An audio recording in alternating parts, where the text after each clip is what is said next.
Baik, kita berada di segmen kesihatan kita ni di mana kita akan menyentuh sedikit sebanyak mengenai denggi. Biasanya kepada kita terutama sekali kepada pekebun dan juga bagi mereka yang mempunyai tanaman di belakang rumah dan kawasan rumah dan sebagainya. Jadi kita bersama dengan narasumber kita pada hari ini, alhamdulillah insya-Allah akan mengongsikan kepada Auda mengenai penyakit denggi ini. Dan kita bersama dengan bersama dengan kita untuk kita akan berbincang mengenai dengan pencegahan dan pengawalan denggi ini, iaitu bersama dengan kita di Rapai Pagi, iaitu Yang Mulia Tuan Dr. Pengiran Sirajul Adli bin Pengiran Haji Jamaluddin, iaitu Pegawai Perubatan Kanan Kementerian Kesihatan. Assalamualaikum Tuan. Waalaikumsalam. Ya. Dan juga kita bersama dengan Yang Mulia Tuan Haji Muhammad Khairul Aminuddin bin Haji Abu Bakar, iaitu Pegawai Kesihatan Awam Bahagian Kesihatan Alam Sekitar Jabatan Perkhidmatan Kesihatan Alam Sekitar. Assalamualaikum Tuan. Waalaikumsalam. Baik, terima kasih tuan-tuan dan juga pengiran kerana sudi berkesediaan untuk mengikuti bersama bagi tajuk kita pada hari ini ya.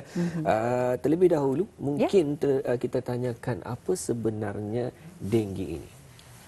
Jadi penyakit denggi adalah merupakan satu penyakit bawaan nyamuk Aedes betina yang disebabkan oleh jangkitan virus denggi. Jadi tanda-tanda atau gejala denggi ini biasanya terjadi selepas 4 ke 10 hari selepas gigitan nyamuk Aedes tersebut. Jadi gejala itu juga boleh bertahan selama 2 ke 7 hari semasa ianya terjadi. Jadi ada 4 jenis serotype denggi virus yang telah dikenal pasti, iaitu denggi 1, denggi 2, denggi 3 dan denggi 4. Jadi setiap seorang itu boleh dijangkiti oleh setiap satu serotype virus tersebut. Jadi mereka yang telah terkena jangkitan denggi 1 boleh akan terjangkit lagi oleh denggi 2 dan sebagainya. Dan ini meningkatkan risiko mereka untuk mendapat denggi yang lebih teruk lagi. Ya, jadi itu sebetulnya baru perkenalan kita ni mengetahui apa itu denggi. Jadi bagaimana sebetulnya ni situasi penyakit denggi di negara Brunei Darussalam ni? Jadi penyakit denggi ini adalah merupakan satu yang endemik di negara kita ni. Jadi bermaksud ia adalah merupakan satu penyakit yang memang menularlah secara berleluasa. Bukan saja di negara Darussalam, manakala juga di negara-negara kita ni yang serantau oleh kerana cuaca dan iklim kita ni yang sesuai bagi nyamuk tersebut untuk membiak. Jadi di negara Darussalam setakat ini mungkin daripada Januari hingga Mei ada dalam 25 kes yang telah dilaporkan. Manakala di tahun-tahun yang lepas seperti tahun lepas ada 60 kes denggi dan pada tahun yang sebelumnya 2019 ada 119 kes yang telah dilaporkan di negara kita ni. Jadi ianya memang setiap tahun kes antara penyakit yang bawaan nyamuk yang sering dilaporkan. Dan seperti yang kita saksikan Dr. Pengiran di Kaca TV situasi demam denggi di negara Brunei setakat ini dan kita boleh lihat di mana pada tahun 2019 Dr. Pengiran ianya meningkat, namun pada tahun 2020 ianya alhamdulillah menurun itu yang kita saksikan bersama. Alhamdulillah. Jadi bagaimana sebetulnya ni seseorang itu boleh dijangkiti denggi ni, Tuan? Jadi seperti yang saya nyatakan, demam denggi ini akan terjadi apabila seseorang itu telah digigit oleh Aedes, nyamuk Aedes betina yang membawa virus denggi tersebut. Jadi jadi setelah nyamuk tersebut menggigit ketani, dia akan memindahkan virus tersebut kepada darah ketani, akan masuk ke saluran darah ketani, dan semasa itulah ketani akan mengalami simptom-simptom dan tanda-tanda denggi. Jika ketani mendapat virus tersebut, apabila nyamuk menggigit ketani, nyamuk tersebut juga boleh memindahkan virus tersebut kepada orang lain dan orang rumah ketani dan orang sekeliling ketani. Jadi ia mestilah dibawa oleh nyamuk, bukannya menjangkit directly daripada seorang ke seorang. Jadi ini bermakna satu seekor nyamuk pun boleh menjangkiti keseluruhan isi keluarga berkenaan. Yes, betul. Ya, alhamdulillah. Jadi apakah sebetulnya ni tanda ataupun gejala denggi dan bagaimana sebetulnya ia boleh membahayakan kita ni lah, ya? Macam mana tu? Jadi secara lazimnya tanda-tanda denggi ini adalah mild sahaja ataupun gejala ringan dan kadang-kadang sederhana sahaja. Jadi kalau secara biasanya ia terbahagi kepada 3 fasa, iaitu fasa demam yang mana pesakit akan merasa demam, panas, sakit-sakit badan, kurang selera makan, sengal-sengal sakit kepada kelopak mata dan sebagainya. Jadi pada fasa kedua adalah fasa kritikal yang mana jika terdapat simptom yang teruk akan terjadi pada masa ini adalah 4 ke 6 hari selepas jangkitan. Jikanya antara tanda-tanda amaran adalah seperti sakit perut yang berterusan, muntah-muntah darah, dan sebagainya. Jadi fasa ketiga adalah fasa pemulihan. Jadi mereka pun merasa kurang demam dan selera makan pun mula baiklah. Jadi itu ada 3 fasa. Jadi penyakit ini, denggi ini boleh membahayakan juga kerana saya cakap tadi kalau sekiranya pada fasa kritikal yang mana ada terjadi di mana platelet ketani akan berkurangan. Jadi ini adalah boleh menyebabkan pendarahan dalam badan, anggota tubuh badan ketani itu boleh merasa bengkak-bengkak, merah-merah dan sebagainya, dan menyebabkan kerosakan kepada hati dan sebagainya, muntah darah yang berterusan. Dan ini adalah fasa yang sangat kritikal lah. Jadi ianya perlu dikesan awal lah. Jika ketani mengalami simptom tersebut, perlu mendapatkan rawatan segera ke hospital atau klinik-klinik. Jadi kebanyakan orang mengalami gejala ringan sahaja, tapi dalam 1 in 20, mungkin dalam 5%, kadang-kadang boleh menjadi demam denggi yang teruk lah. Tapi melalui jika menerima rawatan yang awal, ianya insya-Allah akan dapat dielakkan daripada kematian. Alhamdulillah. Jadi itu sedikit sebanyak kita mengetahui tanda ataupun gejala denggi dan bagaimana ia boleh membahayakan nyawa seseorang. Itu ada 3 fasa yang telah dikongsikan, iaitu fasa demam, fasa kritikal dan juga fasa recovery. Baiklah, untuk seterusnya adakah rawatan yang disediakan bagi jangkitan denggi ini, Tuan? Jadi pada masa ini tiada rawatan khusus yang ada disediakan bagi denggi. Kebanyakannya adalah symptomatic treatment. Jadinya untuk mengurangkan rasa-rasa demam, rasa sakit badan dan sebagainya. Dan mungkin memerlukan air sekiranya selera makan itu berkurangan. Jadi tidak adalah khusus ubat-ubatan yang diberikan, tetapi adalah pemantauan darah, pemantauan simptom-simptom bagi mengurangkan gejala-gejala tersebut. Mereka akan digalakkan untuk berehat dan banyakkan minum air kalau sekiranya berehat di rumah. Jika doktor telah mengenal pasti yang pesakit ini mengalami simptom yang teruk, mungkin mereka akan perlu untuk dimasukkan ke dalam hospital bagi rawatan yang lebih rapi lagi. Baik, alhamdulillah. Itu demikian tadi dikongsikan sedikit sebanyak mengenai demam denggi ini bersama narasumber kita, iaitu Dr. Pangeran. Dan untuk seterusnya Dr. Pangeran, kita bersama pula dengan Haji Muhammad Hairul Aminuddin. Mungkin dapat dikongsikan apakah dia nyamuk Aedes itu? Ya, nyamuk Aedes ini merupakan nyamuk yang dapat menularkan penyakit borne vector seperti penyakit denggi, penyakit demam kuning, demam Zika, dan juga penyakit chikungunya. Ya. Nyamuk yang menggigit hanyalah nyamuk Aedes betina dan ianya perlu menghisap darah bagi mematangkan telurnya. Jadinya terdapat 2 jenis nyamuk Aedes yang ketani malar terdapat di Brunei Darussalam, iaitu nyamuk Aedes albopictus dan nyamuk Aedes aegypti. Secara amnya kedua nyamuk mempunyai struktur badan yang sama, badan dan kakinya berbelang hitam dan berbelang hitam putih. Akan tetapi nyamuk Aedes albopictus mempunyai strip putih seperti satu garisan di bahagian toraks. Dan manakala nyamuk Aedes aegypti mempunyai beberapa strip putih di bahagian toraksnya. Nyamuk Aedes bertelur dalam air jernih, iaitu sebanyak lebih kurang 200 biji telur. Ianya boleh terbang sejauh 200 sehingga 400 meter mengikut keadaan. Telur nyamuk Aedes boleh bertahan hingga 6 bulan tanpa air. Jadinya nyamuk Aedes ini aktif menggigit pada awal pagi sekitar jam 5.30 hingga 8 pagi, dan pada waktu senja iaitu sekitar jam 5.30 petang hingga 7 malam.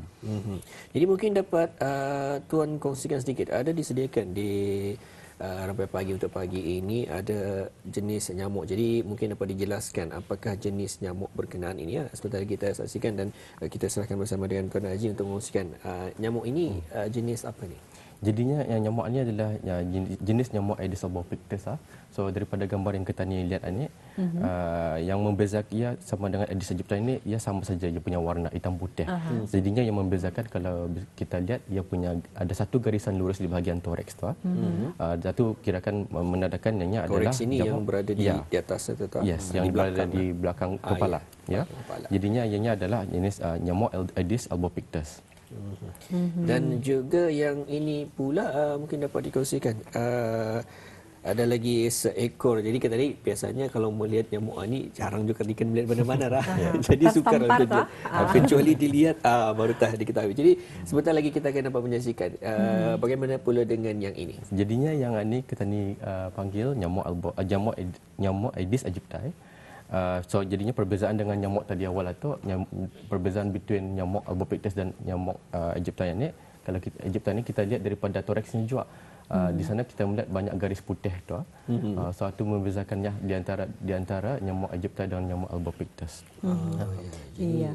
Jadi nyamuk jenis Aedes ini boleh didapati di kebanyakan tempat sebetulnya di negara Darussalam. Jadi di mana ni sebetulnya nyamuk Aedes ini membiak? Okay. Untuk makluman bersama, di antara tugas utama unit pemantauan dan kawalan vektor adalah menjalankan pemantauan harian di tempat-tempat yang telah dijadualkan, termasuk juga ke atas kes-kes denggi. Ini adalah bagi memastikan keadaan nyamuk di negara ini dalam keadaan terkawal ya. Nyamuk Aedes biasanya membiak di air jernih yang bertakung, sama ada di dalam atau di luar rumah. Hasil pemantauan unit ini mendapati beberapa tempat yang positif lah yang malar kami dapat di negara Darussalam, seperti pasu-pasu bunga, bekas kontainer plastik, tayar-tayar yang tidak digunakan lagi, dan bekas menyimpan air, longkang yang tersumbat, sampah sarap yang merata dan kanvas penutup barang, serta juga termasuk juga tempat semula jadi seperti tumbuh-tumbuhan. Dan juga disediakan ya di Ramai Pagi itu disediakan daripada pihak tuan ya, di mana gambar-gambar di mana sebetulnya binatang-binatang ini, nyamuk-nyamuk ini sentiasa membiak. Ini yang pengungsian daripada tayar-tayar yang lama ya. Ini antara pengungsian, dan bagi pihak tuan yang melakukan apa ni? Tuan, ini kira unit kami yang sedang menjalankan pemantauan, di mana daripada gambaran ini kalau kita lihat petugas ini mengambil contoh jentik-jentik dimasukkan ke dalam botol untuk dibawa ke makmal untuk dianalisa. Jenis apakah jentik-jentik berkenaan ya. Nyamuk ya. Dan mungkin juga disediakan ya, kita serahkan ya terus bersama dengan tuan. Mungkin juga Dr. Pengiran dapat juga menambah-nambah dapat kita persilakan juga kepada tuan dan juga Dr. Pengiran, mungkin dapat dikongsikan gambar ini. Jadinya gambaran ini adalah pasu bunga yang kami dapati daripada hasil pemantauan harian kami ya. So kalau bisa kita lihat di sana ada air yang bertakung. So selalunya tempat-tempat macam inilah hanya orang kegemaran nyamuk Aedes lah. Ya, di sana kalau di sini dalam itu memang kami mendapati ada jentik-jentik nyamuk Aedes. Nyamuk Aedes. So selain daripada pasu-pasu bunga tu, di bawah tu juga lapik pasu bunga pun selalu digunakan lah. Itu tu yang kami dapati, pasu sama lapik pasu. Lapik pasu itulah yang selalu jadi tempat pembiakan kegemaran nyamuk Aedes. Berbanding daripada pasu tu, lapik pasu tu lapik pasu juga lebihan. Yes. Air tu yang bertakung kan. Dan tempat yang gelap ya. Orang pun selalu lupa membersihkan juga. Luar kawasan rumah tu mudah teknik kelupaan lah. Betul. Ya. Dan juga seterusnya memang ini kalau kita ni maklum terutama sekali di kawasan longkang yang tersumbat. Jadi seringkali juga bagaimana pula dengan kawasan ataupun longkang-longkang yang seringkali airnya ada juga kadang-kadang mengalir. Okey, kalau bagi air longkang yang mengalir selalunya tidak ada masalah. Yang jadi masalah sekiranya kalau longkang yang tersumbatlah tu. Kalau yang mengalir tu kirakan tidak ada harapan lah bagi nyamuk Aedes itu bertalur, walaupun bertalur ianya tidak dapatlah dia tu. Dan bagaimana pula dengan kalau longkang tersebut adakah ianya mempunyai masa yang tertentu untuk jentik-jentik itu membiak bila mana air tersebut bertakung? Jadi, ada masanya tu? Ada masanya tu. Jadinya kalau nyamuk Aedes ini ia membiak, ianya mengambil masa dalam 7 hingga 10 hari lah. So kitaran hidupnya daripada telur ke jadi jentik-jentik, ke pupa, ke pompon, dan kemudian jadi nyamuk dewasa. So semua kitaran hidup nyamuk ini mengambil masa dalam 7 hingga 10 hari. So jadinya kalau sekiranya air yang bertakung atut tidak dibersihkan dalam masa seminggu, berpotensi lah menjadi tempat pembiakan nyamuk lah. Iya. Jadi selain daripada di dalam takungan air ya, seperti pasu bunga ataupun tayar yang sudah pun terbiar, mungkin kalau dapat kita saksikan gambar ini longgokan sampah juga ya? Ya. Tempat pembiakan nyamuk Jadinya Aedes ini. longgokan sampah ni walaupun daripada mata kasar kata ni dah nampak macam mana ia jadi pembiakan tapi kalau diteliti ianya boleh jom menakung air daripada dari segi plastik kontainer di dalam atau plastik-plastik yang jadi apa nama itu yang dapat melakong air. So anything Yang apa dapat saja yang melakong. dapat melakong air walaupun botol apa namanya penutup botol sebesar 20 sen pun boleh Boleh je menjadi membiak. tempat pembiakan nyamuk. Ya. So bahayanya. Ya, telur itu sebenarnya boleh bertahan lama. Kalau yang kering pun kadang-kadang ia boleh bertahan selama 6 bulan macam itu. Tapi setelah ada hujan, ada air, jadi ia boleh menetas. Biak balik. Jadi ia tak perlu digasa sama-sama membersihkan bekas-bekas tersebut lah. Alhamdulillah. Jadi sebetulnya memang agak membimbangkan juga ya apabila mendengarkan apatah lagi sekiranya persekitaran itu terbiar. Jadi bagaimana sebetulnya pencegahan pembiakan nyamuk ini, Tuan? Okay. Bagi mencegah dan mengawal penyakit ini, Kementerian Kesihatan ingin menasihatkan orang ramai untuk mengambil langkah-langkah iaitu sentiasa memeriksa dan menjaga persekitaran kebersihan rumah dan bangunan masing-masing untuk memastikan tidak ada tempat atau bekas yang boleh menakung air dan menjadi punca pembiakan nyamuk Aedes. Jadinya kita ni sentiasa lah memastikan tiada air bertakung di persekitaran kawasan rumah atau bangunan seperti mengadakan kempen kebersihan. Sekurang-kurangnya meluangkan masa selama 10 hingga 15 minit sekali seminggu membuang air bertakung yang dijumpai di perakarangan bangunan atau tempat tinggal. Dan kemudian membuang air bertakung yang didapati seperti dilapik pasu-pasu bunga seminggu sekali dan menggosok dan menyuci lapik atau bekas simpanan air sehingga bersih bagi memusnahkan sisa-sisa telur nyamuk. Ini adalah kerana telur-telur nyamuk boleh bertahan di tempat yang kering selama 6 bulan. 6 bulan.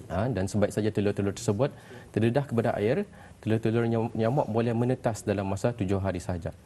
Dan kemudian menutup semua bekas menyimpan air dengan rapat untuk mencegah nyamuk daripada bertelur, menghapuskan tempat-tempat pembiakan nyamuk Aedes dengan membuang takungan air dan membuang sampah sarap secara kerap dan teratur, terutama sekali sampah sarap yang boleh menakung air.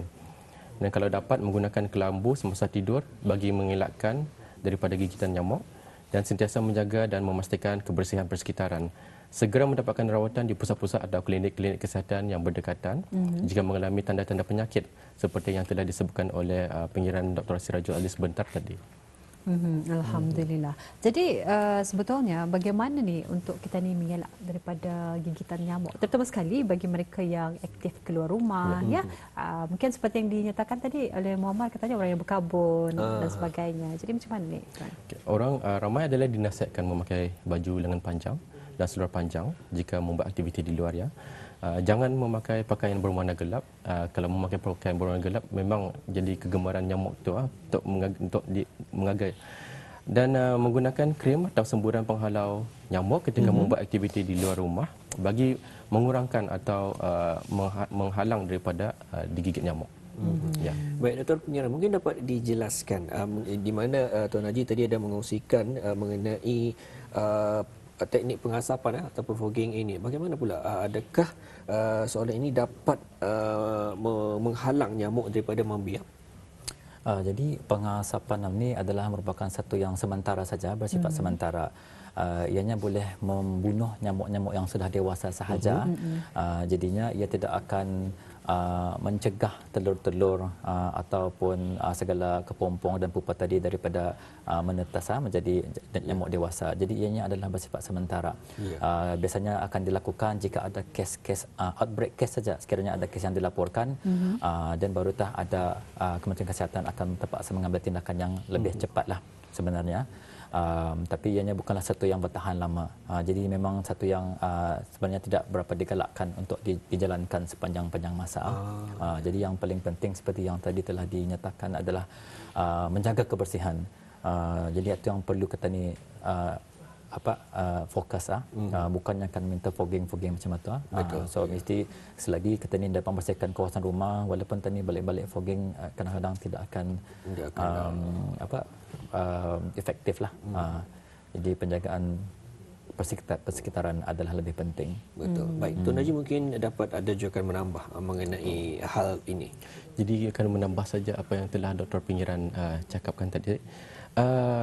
Apa namanya tu? Jadinya kita ni perlu tekankan mengenai dengan kebersihan persekitarannya. Ya. Walaupun dah kita ni fogging, kerap fogging, kita ni harus fikirkan juga pasal ada juga telur nyamuk ni seperti yang telah disebut tadi, ianya bertahan selama 6 bulan. 6 bulan. Jadinya Ya, fogging ini tidak dapat memusnahkan telur nyamuk. Jadi dinasihatkan juga kalau sekiranya melakukan pembersihan itu mencuci segala pasu, segala baldi apa. So ya telur nyamuk ini ya adalah kecil, sangat kecil ya, tidak dapat dilihat secara mata kasar. So itulah kebersihan adalah sangat penting lah. Ya. Baik, mungkin kata-kata akhir di mana kurang daripada seminit kita serahkan bersama dengan Tuan Haji ataupun Dr. Pengiran, mungkin ada kata-kata akhir daripada Kementerian Kesihatan kah bagaimana untuk saranan dan sebagainya. Okay, jadinya Kementerian Kesihatan ingin memaklumkan orang ramai bahawa situasi demam denggi di negara Brunei Darussalam adalah di dalam keadaan terkawal. Namun begitu, untuk memastikan pencegahan dan pengawalan penyakit denggi yang efektif secara berterusan, orang ramai adalah dinasihatkan untuk sentiasa berwaspada, khususnya dengan menjaga kebersihan persekitaran setiap masa. Mengambil langkah-langkah tersebut di atas dan mematuhi mana-mana arahan yang dikeluarkan oleh pihak Kementerian Kesihatan. Alhamdulillah. Jadi itu memang satu perkongsian cukup padatnya kita ni ya. Jadi apapun kita ucapkan terima kasih kepada dua narasumber kita, iaitu Yang Mulia Tuan Dr. Pengiran Sirajul Adli bin Pengiran Haji Jamaluddin, iaitu Pegawai Perubatan Kanan Kementerian Kesihatan, dan Yang Mulia Tuan Haji Muhammad Khairul Aminuddin bin Haji Abu Bakar, iaitu Pegawai Kesihatan Awam Bahagian Kesihatan Alam Sekitar Jabatan Perkhidmatan Alam Sekitar. Terima kasih sekali lagi kita ucapkan. Sama-sama. Dan terima kasih kerana meluangkan masa di Rampai Pagi. Jumpa lagi. Assalamualaikum. Waalaikumsalam.